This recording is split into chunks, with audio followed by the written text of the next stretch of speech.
보수의 반중 프레임, 안보인가 선동인가? 이 질문은 지금 한국 정치에서 가장 위험하고도 자극적인 질문 가운데 하나입니다.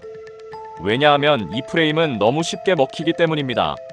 중국을 비판하면 강경해 보이고 중국과의 관계를 관리하자고 말하면 곧바로 나약해 보입니다. 안보를 말하면 애국처럼 들리고 신중함을 말하면 친중처럼 몰립니다.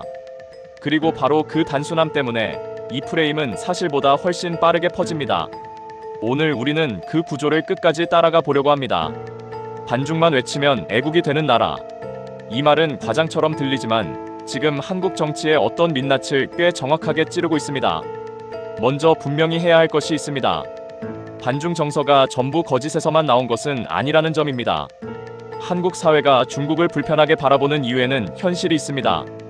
미중 전략 경쟁은 갈수록 거칠어지고 있고 공급망과 첨단 기술은 이제 경제 문제가 아니라 국가안보 문제로 다뤄지고 있습니다. 중국 군용기의 한국 방공식별구역 진입 문제도 반복돼 왔고 올해 2월 한국 정부는 중국의 군용기의 KADIG 진입 자제를 직접 요청했습니다. 한국 입장에서 이런 장면들은 단순한 감정이 아니라 실제 안보 불안의 재료입니다. 여기에 북한 문제까지 겹치면 중국은 더 이상 멀리 있는 나라가 아니라 한국의 외교안보 계산 속에 늘 들어와 있는 변수입니다. 다시 말해 반중 감정의 뿌리에는 분명 현실이 있습니다. 문제는 그 현실을 누가, 어떻게, 어디까지 정치적으로 사용하느냐입니다. 바로 그 지점에서 프레임이 시작됩니다. 정치에서 프레임이 무서운 이유는 복잡한 현실을 한 문장으로 바꿔버리기 때문입니다. 외교는 원래 복잡합니다. 중국은 경계해야 할 상대이면서도 동시에 거래해야 할 상대입니다.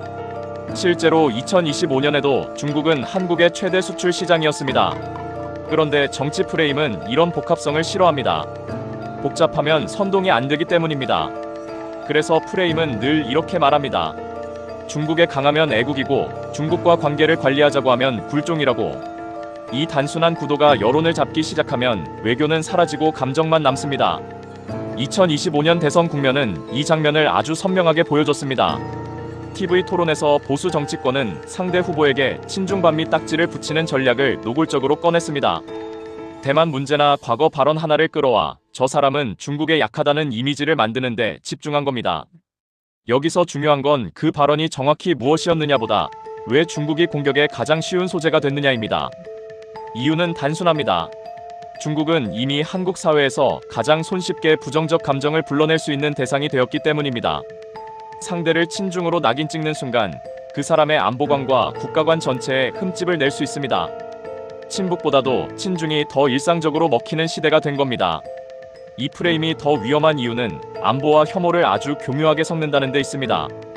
예를 들어 중국인 단체 관광객 무비자, 입국 같은 정책이 발표되면 원래라면 논쟁은 경제 효과와 관리 리스크를 두고 벌어져야 합니다. 실제로 정부는 2025년 9월 29일부터 2026년 6월 30일까지 중국 단체 관광객에 대한 한시적 무비자 입국을 시행했습니다. 이 정도면 충분히 찬반 토론이 가능한 정책입니다. 그런데 정치가 개입하는 순간 이야기는 달라집니다. 불법 체류 우려가 곧바로 안보 위협으로 바뀌고 관광정책이 곧 국가 정체성의 위기로 번집니다. 여기서 중요한 건 사실이 아니라 감정입니다. 중국인이 더 많이 들어오면 왠지 위험할 것 같다는 막연한 공포. 정치 프레임은 바로 그 감정을 먹고 자랍니다. 그래서 반중 프레임은 언제나 숫자를 좋아합니다. 얼마나 많이 들어오느냐, 얼마나 많이 사느냐, 얼마나 많이 가져가느냐. 이런 숫자는 사람을 불안하게 만들기 쉽기 때문입니다. 하지만 아이러니는 바로 여기 있습니다.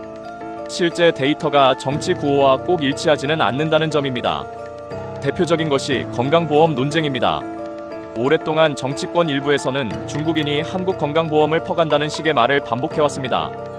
그런데 보건복지부 설명 자료를 보면 중국인 대상 건강보험 재정 수지는 제도 개선 이후 계속 개선돼 2024년에는 55억 원 흑자로 전환됐습니다. 외국인 전체 재정 수지도 크게 흑자입니다. 물론 과거에 문제가 없었다는 뜻은 아닙니다. 하지만 적어도 지금의 현실은 중국인이 건보를 무임승차한다는 오래된 정치 문구와는 거리가 있습니다. 그런데도 이 구호는 사라지지 않습니다. 왜냐하면 한번 각인된 공포는 사실보다 오래 남기 때문입니다. 부동산도 비슷합니다. 중국인이 국내 주택을 많이 보유한 것은 사실입니다. 2025년 6월 말 기준 외국인 보유주택 10만 4,065호 가운데 중국인은 5만 8,896호로 가장 많았습니다. 숫자만 보면 충분히 자극적입니다. 그래서 정치권은 이 데이터를 곧바로 중국인의 부동산 쇼핑으로 번역합니다. 하지만 바로 그 다음 문장을 잘라버립니다. 전체 주택 대비 외국인 보유 주택은 0.53% 수준이라는 점, 그리고 외국인 토지 보유 전체에서 중국 비중은 8.0%라는 점입니다. 다시 말해 이 문제는 규제와 관리의 대상일 수는 있지만 곧바로 국가가 잠식당하는 위기 서사로 확대할 수준인지는 별개의 문제입니다. 그런데 정치 프레임은 그 구분을 하지 않습니다. 왜냐하면 불균형한 사실 하나를 확대하면 훨씬 더 강한 적개심을 만들 수 있기 때문입니다. 가장 위험한 것은 선거 개입과 같은 음모론이 반중 프레임과 결합할 때입니다. 2025년 초 선관위와 언론이 직접 반박했던 선거연수원, 중국인 간첩 99명 체포 같은 주장은 대표적 사례입니다. 선관위는 이 주장이 사실이 아니라고 팩트체크까지 내놨고 외국인을 사전투표관리관으로 위촉한 적도 없다고 밝혔습니다. 그럼에도 이런 이야기가 살아남은 이유는 중국이라는 이름이 붙는 순간 사람들의 경계심이 자동으로 올라가기 때문입니다. 음모론은 원래 증거가 약할수록 더 세게 외칩니다. 그리고 중국은 그 음모론을 가장 쉽게 정치화할 수 있는 대상입니다. 보이지 않는 적과 외부 개입이라는 이야기는 늘 대중의 상상력을 자극하니까요. 문제는 그 결과가 민주주의를 갉아먹는다는 겁니다. 선거를 믿지 못하게 만들고 외국인을 잠재적적으로 보게 만들고 결국 정치적 패배의 원인을 현실이 아니라 외부 적대 세력 탓으로 돌리게 만듭니다. 여기서 우리는 아주 불편한 장면을 봅니다. 반중 프레임은 어느 순간 안보 담론이 아니라 정체성 정치가 됩니다. 누가 더 애국적인가를 겨루는 게임이 되는 겁니다. 중국을 비판하면 애국이고 중국에 대한 혐오를 경계하면 순진하고 실리 외교를 말하면 비겁하다고 낙인 찍습니다. 이때부터는 현실의 중국보다 한국 내부의 정치가 더 중요해집니다. 중국을 어떻게 다룰 것인가가 아니라 중국을 이용해 누가 더 강경하고 누가 더 우리 편인지를 증명하는 도구가 되는 겁니다. 반중이 외교 전략이 아니라 내부 결속의 구호로 바뀌는 순간 그건 이미 안보의 언어가 아닙니다. 선동의 언어입니다. 실제로 그 끝은 혐오입니다. 2025년 10월 이재명 대통령이 반중반 외국인 집회를 단속하라고 지시한 것도 그냥 외교 제스처 때문만은 아니었습니다. 대통령은 그런 집회가 국가 이미지와 경제를 해친다고 말했고 외국인 관광객의 안전을 위협하는 인종혐오적 행동을 막으라고 했습니다. 이 장면은 굉장히 상징적입니다. 반중 프레임이 정치권의 발언 수준을 넘어 거리의 적대감으로 번졌다는 뜻이기 때문입니다. 반중을 외교적 경계가 아니라 인간 집단 전체에 대한 혐오로 소비하기 시작하면 그건 더 이상 국가 이익과도 무관합니다. 오히려 국익을 갉아먹습니다. 관광, 투자, 외교, 치안, 국제 이미지 모두를 동시에 손상시키기 때문입니다. 하지만 여기서 또 하나의 함정이 있습니다.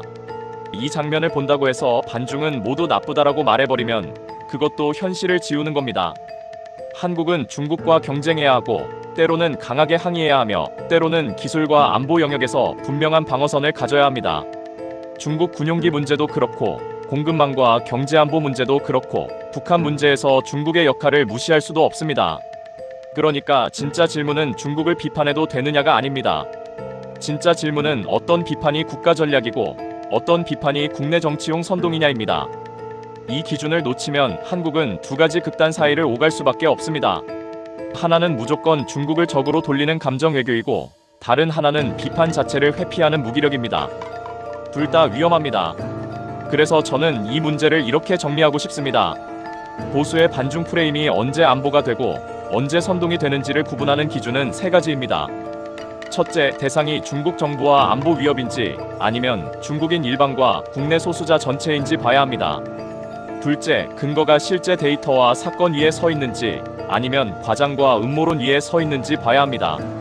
셋째, 목적이 한국의 전략적 이익을 지키는 것인지 아니면 국내 정치에서 상대를 친중으로 낙인 찍어 이득을 보려는 것인지 봐야 합니다. 이 세 가지 기준을 통과하면 강경한 대중 견제도 충분히 정당할 수 있습니다. 하지만 이 기준을 벗어나면 그건 애국이 아니라 감정을 동원한 정치가 됩니다. 반중만 외치면 애국이 되는 나라. 이 문장은 과장 같지만 사실은 경고에 가깝습니다. 한국 사회는 이미 중국에 대해 상당한 피로와 불신을 갖고 있습니다. 여론조사에서도 중국에 대한 부정적 인식은 여전히 강합니다. 이런 사회에서 정치권이 해야 할 일은 감정을 더 자극하는 것이 아니라 그 감정을 전략으로 바꾸는 일이어야 합니다. 그런데 지금의 반중 프레임은 종종 그 반대로 갑니다. 현실의 위협을 설명하는 대신 더 거칠게 분노하라고 요구합니다. 외교의 해법을 찾기보다 적을 더 선명하게 만들라고 부추깁니다. 그렇게 해서 얻는 것은 잠깐의 정치적 박수일 수는 있어도 오래가는 국가 전략은 아닙니다. 결국 핵심은 이것입니다. 중국은 분명 한국에게 어려운 상대입니다. 경계해야 할 지점도 많고 단호해야 할 순간도 있습니다. 그러나 그 사실이 곧바로 반중 구호의 무한정당화를 뜻하지는 않습니다. 국가 안보는 원래 차갑고 계산적이어야 합니다. 선동은 뜨겁고 단순합니다. 지금 우리가 들어야 할 것은 어느 정치인이 더 크게 반중을 외치느냐가 아니라 누가 더 정확하게 한국의 이익을 계산하느냐입니다. 반중만 외치면 애국이 되는 나라가 된다면 그 나라는 언젠가 애국과 선동의 차이도 잊어버리게 됩니다. 그리고 그 순간 가장 먼저 손해보는 것은 바로 국익입니다.